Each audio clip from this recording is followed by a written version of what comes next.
ഈ SIR എന്ന നടപടിക്രമം 1954 മുതൽ 2002 വരെ 8 തവണ ഇന്ത്യയിൽ നടപ്പിലാക്കിയിട്ടുള്ള ഒരു സംഭവമാണ്. എന്നാൽ 2002 ശേഷം 21 വർഷമായിട്ട് അല്ലെങ്കിൽ പിന്നീടുള്ള കാലഘട്ടത്തിൽ SIR പകരം സംക്ഷിപ്ത വോട്ടർ പുതുക്കൽ അല്ലെങ്കിൽ ക്ലിയറൻസ് എന്ന രീതിയിലാണ് നടന്നു വരുന്നത്. എല്ലാ വർഷവും VLOമാർ എന്ത് ചെയ്യും, മരണപ്പെട്ടവരെ ഒഴിവാക്കുന്നതിനും അതുപോലെ ASD ഫോം നൽകാതാണ്, ആബ്സെന്റീസ്, അതുപോലെ ഷിഫ്റ്റ്, അതുപോലെ മരണപ്പെട്ട ആളുകൾ, ഇവരെ ഒഴിവാക്കുന്നതിനുള്ള നടപടിക്രമങ്ങളുമായി ബന്ധപ്പെട്ടിട്ടുള്ള ഫോമുകൾ ഫില്ല് ചെയ്ത് കൊടുക്കുകയും അതിന്റെ അടിസ്ഥാനത്തിൽ വോട്ടർ പട്ടിക പുതുക്കുകയാണ് ചെയ്യാറുള്ളത്. അതുകൊണ്ട് തന്നെ പലപ്പോഴും ഈ ഷിഫ്റ്റഡ് ആയിട്ടുള്ള ആളുകളും മരണപ്പെട്ട ആളുകളും ഇന്ത്യയെ സംബന്ധിച്ചിടത്തോളം പിന്നെ പലപ്പോഴും നമ്മുടെ ഡെത്ത് റേറ്റിന്റെ ഒരു ആനുപാതികം വെച്ച് നോക്കുമ്പോൾ മുഴുവൻ ആളുകളെ നമ്മുടെ ഡെത്തിന്റെ എണ്ണം, മരണപ്പെട്ട ആളുകളുടെ ഫോം ഫില്ല് ചെയ്ത് കൊടുത്താൽ പോലും പലപ്പോഴും മുഴുവൻ ആളുകളെയും ഈ ഒഴിവാക്കുന്ന ഒരു സിസ്റ്റം, അതായത് അത് നിയമപരമായിട്ടുള്ള ചില ഇതുകൊണ്ട് പറ്റാത്തൊരവസ്ഥ ഉണ്ട്.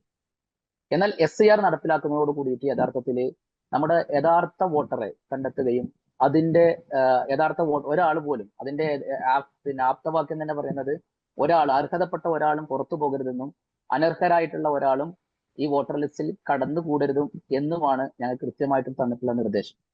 അപ്പൊ ഇതിന്റെ ഭാഗമായിട്ട് ആളുകളിൽ ചില സംശയങ്ങൾ ഉണ്ട്. അത് പലപ്പോഴും ഞാൻ മനസ്സിലാക്കിയിടത്തോളം പല മേഖലകളിൽ നിന്നും തെറ്റായ വിവരങ്ങൾ ലഭ്യമാക്കിയത് കൊണ്ടും അല്ലെങ്കിൽ കൃത്യമായ വിവരങ്ങൾ ലഭ്യമാകാത്തതിന്റെ ഒരു പിന്നെ കാരണം കൊണ്ടുമൊക്കെ പാനിക്കായിട്ടുള്ള ഒരുപാട് ആളുകളുണ്ട്. യഥാർത്ഥത്തിൽ അത്തരം പാനിക്കാകേണ്ട ഒരു ആവശ്യവും ഈ SIRൽ ഇല്ല എന്നതാണ് യഥാർത്ഥത്തിലുള്ളത്. 2002 ബേസ് ചെയ്തിട്ടാണ് SIR നടപ്പിലാക്കുന്നത്. അപ്പൊ നമ്മുടെ നിലവിലുള്ള വോട്ടർ ലിസ്റ്റ് 2025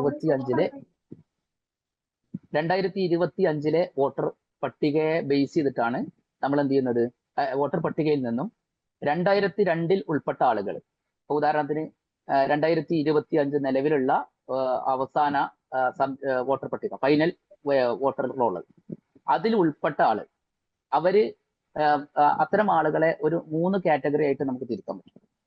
ഒന്ന്, ഇപ്പം നിലവിൽ 2025 വോട്ടർ പട്ടികയിൽ ഉൾപ്പെട്ട അവരിൽ തന്നെ 2002 ഉള്ള ആളുകൾ. ഓക്കെ, ഇങ്ങനെ ഉള്ളയാളെ സംബന്ധിച്ചിടത്തോളം ആ ആൾക്ക് ഒരു തരത്തിലുമുള്ള ഒരു രേഖയും ഹാജരാക്കേണ്ട ആവശ്യമില്ല. ഏകദേശം എന്റെ ബൂത്തിലെ സംബന്ധിച്ചിടത്തോളം ഏകദേശം 60% ആളുകൾ ഇത്തരം ഈ കാറ്റഗറിയിൽ വരുന്ന ആളുകളാണ്. ഇവർക്ക് രണ്ടാമതൊരു പവർ കൂടി ഉണ്ട്. അതായത് ഇതിന്റെ നമ്മുടെ ആപ്പിൽ നമുക്ക് എന്ത് ചെയ്യാം, പ്രോജനി ആഡിങ് ചെയ്യാൻ പറ്റും. പ്രോജനി എന്ന് പറഞ്ഞാല് നമ്മുടെ ഈ കക്ഷിയുടെ, അതായത് നമ്മുടെ ഒരു പിന്നെ നിലവിൽ ഒരു എലക്ടർ 2025 ഉൾപ്പെട്ടിട്ടുണ്ട്, 2002 ലിസ്റ്റിൽ ഉൾപ്പെട്ടിട്ടുണ്ടെങ്കിൽ ആ ആള് എന്ത് ചെയ്യണം, ആ ആള് ഓൾറെഡി പിന്നെന്താണ് ഇതിലേക്ക് ഒരു ഡോക്യുമെന്റും ഹാജരാക്കേണ്ടതില്ല. എന്നാൽ അവരുടെ മകനോ മകളോ അതുപോലെ ഗ്രാൻഡ് സണ്ണോ ഗ്രാൻഡ് ഡോട്ടറോ അവരും എന്ത് ചെയ്യണ്ട, ഒരു ഡോക്യുമെന്റും ഹാജരാക്കേണ്ടതില്ല. അപ്പൊ 2002 2020 ഇപ്പൊ നിലവിൽ 2025 ലിസ്റ്റിലും അവർ തന്നെ 2002 ഉൾപ്പെട്ടിട്ടുണ്ടെങ്കിൽ അവർ ഒരു രേഖയും യഥാർത്ഥത്തിൽ ഹാജരാക്കേണ്ടതില്ല. പകരം എന്യൂമറേഷൻ ഫോം ഫില്ല് ചെയ്ത് മാത്രം മതി.